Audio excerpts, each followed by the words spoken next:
Bom, galerinha, dando início aí à resolução do nosso AS capítulo 1, apresentando aqui para vocês a questão número 1, que fala sobre o sistema de numeração egípcio. Então, o objetivo dessa questão é você transcrever a simbologia egípcia, tá, para o nosso sistema de numeração. É uma questão bem simples, tá? Basta você verificar cada símbolo utilizado e relembrar, é claro, do valor de cada um desses símbolos. Então, na letra A você tem 3 calcanhares, cada calcanhar vale 10, então nós teríamos 10 mais 10 mais 10 e 2 traços verticais, que são os bastões. Cada traço vertical vale 1, então nesse caso você tem 10 mais 10 mais 10 mais 1, formando o número 32, tá ok? Na letra B, isso já está um pouquinho bagunçado, mas lembrando do que a gente estudou, lá no sistema egípcio não havia obrigatoriedade desses símbolos estarem em ordem, tá? Então, nesse caso, como é que você vai fazer? Você vai identificar qual símbolo é o maior, nesse caso aqui são os 2 calcanhares, que formam 10 mais 10, e os outros 2 símbolos, que são os 2 traços verticais, 1 mais 1, formando o número 22. Na letra C, o símbolo maior é o laço, né? o rolo de corda. Então, cada um desses 2 símbolos aqui vale 100 unidades. Então, você tem 100 mais 100, um calcanhar valendo 10 e mais um bastão valendo 1. Somando tudo isso, você vai ter o 221. Na letra D, o símbolo que vale mais continua sendo o laço. Então, você tem 3 laços, 100 mais 100 mais 100, 2 calcanhares, que é 10 mais 1, 321. Na letra E, você tem a figura ajoelhada. Cada figura ajoelhada vale 1 milhão.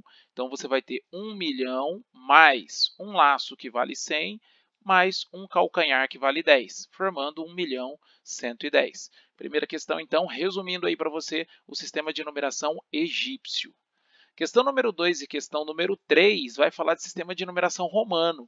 Na 2, você tem que transcrever do nosso sistema para o sistema de numeração romano. E na 3, o contrário, o inverso disso. Você tem que transcrever do sistema romano para o nosso sistema. Bom, para isso, a gente tem que relembrar de todas as letras do sistema de numeração romano, que são 7 delas, cada uma com o seu determinado valor, e também relembrar das regrinhas de montagem de um número no sistema de numeração romano, tá certo? Isso tudo aqui foi retirado lá do seu livro, você encontra essas informações. Vamos começar a resolver a questão agora. Transcreva os seguintes números para o sistema de numeração romano. Uma dica que eu dou para você, tá? Para ficar um pouquinho mais fácil, ainda mais se você tem dificuldade nesse tipo de sistema, é você fazer a decomposição do número. Quem é o número 106? É 100 mais 6. E aí sim você vai procurar montar a simbologia romana, tá? Usando as letras. Então, quanto que vai valer o 100? O 100, segundo a nossa tabelinha, é a letra C.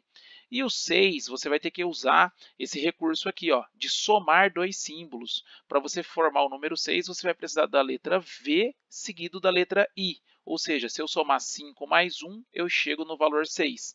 Portanto, vai ficar C junto com V mais I, formando o número 106. 412 decomposto é 400 mais 10 mais 12. Como é que eu formo o número 400? O 400 é 100 antes do 500. Então, você vai ter que usar a regrinha de subtração. Você vai colocar a letra C antes da letra D, tá ok? Depois, o valor 10 é a letra X e o valor 2 é 2Is. Então, vai formar o número 412 no sistema de numeração romano.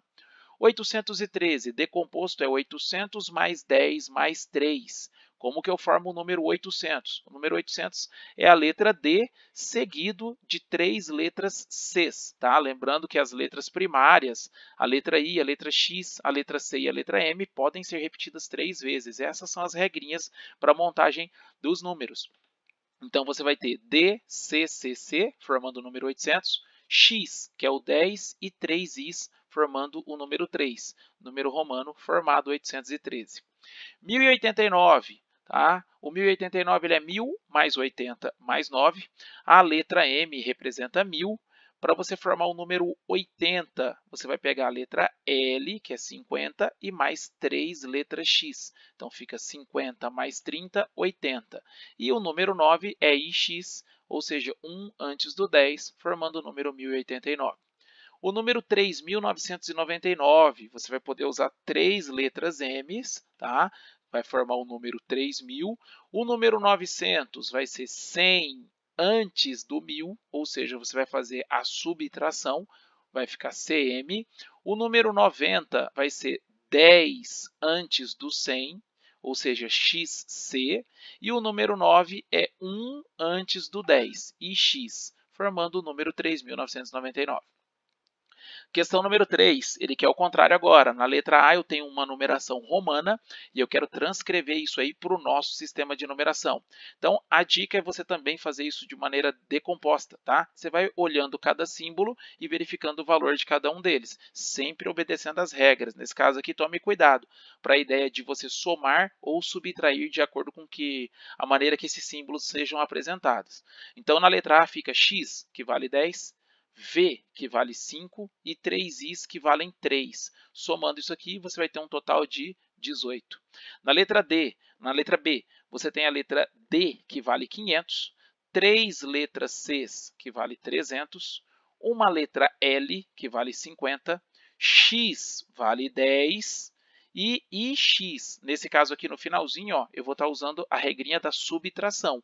Eu vou fazer 10 menos 1, formando 9. Somando todos esses valores, você vai ter o valor 869. Letra C é a repetição de m mais m mais m, nesse caso é 3.000, tá? X antes da letra C vai formar o número 90 e o I antes da letra X vai formar o número 9, 3.099. Na letra D, primeira vez que apareceu agora essa barrinha, também está lá nas nossas regras, tá? Toda vez que você tem um traço em cima de um símbolo romano, esse valor romano vai ter que ser multiplicado por 1000. Então, nesse caso, esse traço aqui na letra D, ele está em cima do número 4, ou seja, vai ser 4 vezes 1000, que vai formar o 4000. Tá? Depois, seguido aí, não tem traço nenhum em cima do ix, e o ix representa 9. Então, fica 4.000 mais 9, 4.009. A letra E, a letra mais fácil, você tem a letra X, né, que vale 10, com a barrinha em cima, ou seja, 10 vezes 1000, formando o 10.000. Dando continuidade, a questão número 4, ela mostra para você alguns números romanos e pede para você verificar as afirmações. Ele faz 4 afirmações e aí, analisando essas afirmações, ele pergunta o que é correto afirmar. Ou seja, a gente tem que descobrir quais dessas aqui são verdadeiras. Bom, para chegar nisso aí, nessa conclusão, você vai ter que resolver uma por um dos itens. Primeiro item diz, todos os números listados têm 3 algarismos. O que eu vou fazer? Vou pegar cada um desses números e começar a transformar para o nosso sistema de numeração. No item número 1 tem CC, 200, XX, 20, VI, 6, ou seja, 226, 3 algarismos, até agora está dando tudo certo. Segundo número é XC, que vai formar 90, e X, que vai formar 9. Nesse caso, 99, e aí a gente já chega na conclusão que o item 1 está errado, porque o segundo número só tem 2 algarismos. Item número 2. Foi feita uma comparação entre um número romano com o outro, e fala que o primeiro número é maior do que o segundo. Vamos dar uma olhada nisso aqui. Esse primeiro número tem C antes do M, que vale 900, XX, que vale 20, e V, que vale 4. Então, o primeiro número é 924. O segundo número começa com a letra D, que vale 500, CCC, que vale 300, ou seja, 500 com 300 já vai dar 800, LXXX vai formar 80 e VIII vai formar 8. Conclusão, realmente o primeiro número é maior do que o segundo, isso aqui é verdadeiro. Já fico em dúvida na letra B e na letra C, tá ok? A letra A e a letra D a gente já vai descartar porque o item 1 é falso. Terceiro item, ele diz o seguinte, apenas um número listado é ímpar. Nós já descobrimos aqui que o primeiro número é par, que o segundo é ímpar, o terceiro número é par e o quarto número é par. Se o nosso último número for par, o que ele está falando é verdade. Aí só o 99 vai ser ímpar.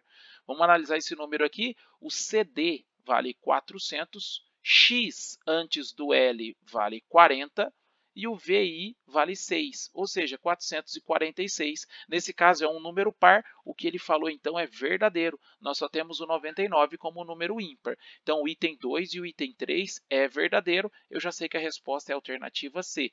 Mas vamos só finalizar aqui e ver por que o item 4 ele é falso.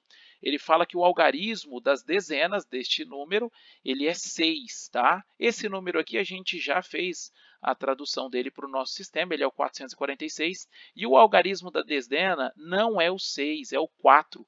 Portanto, realmente é falso esse item. A alternativa correta é a alternativa C.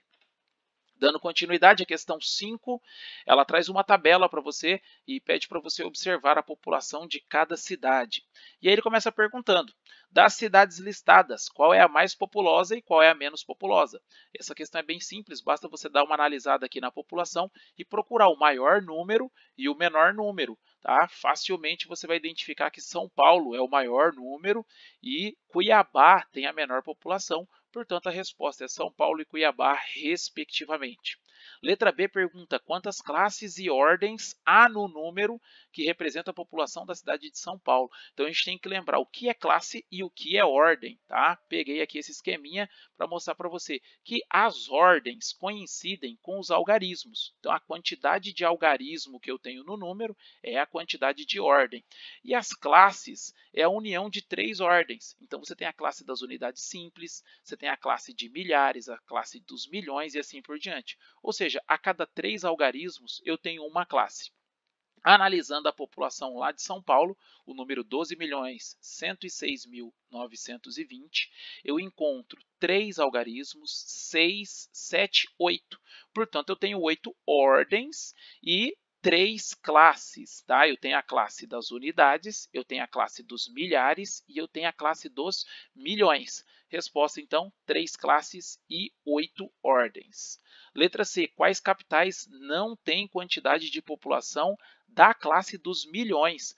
Para chegar na classe dos milhões, galera, o meu número de população ele tem que ter no mínimo 7 algarismos. Aí eu consigo chegar aqui ó, na unidade de milhões.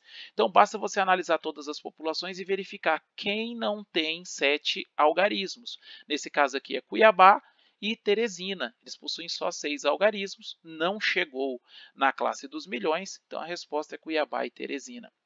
Letra D. Quantas centenas o algarismo 5 representa no número que indica a população de Cuiabá? A população de Cuiabá é 590.118. Tá? O 5 ele vai estar valendo 500.000. Nesse caso, esse é o valor posicional do número 5, e ele pergunta quantas centenas esse algarismo 5 possui. Tá? Uma das maneiras que você pode fazer é pegar esse 500.000 e dividir por 100, ou seja, cada centena vale 100. Se eu divido isso por 100, eu cancelo a unidade e a dezena, chegando em 5.000. Tá? Uma outra maneira de você pensar, bastava você analisar o valor posicional, que é 500.000, e excluir a unidade e excluir a dezena. A partir dessa terceira ordem aqui, ó, já é a ordem das centenas, então já me interessa e eu ficaria com os 5.000. É o que eu vou usar, essa ideia eu vou usar bastante aqui na questão 6. Ele diz assim na 6, ó, quantas meias dezenas de milhão há no número 382.154.627. O que nós vamos fazer aqui? Nesse caso, nós estamos se preocupando com as dezenas de milhão.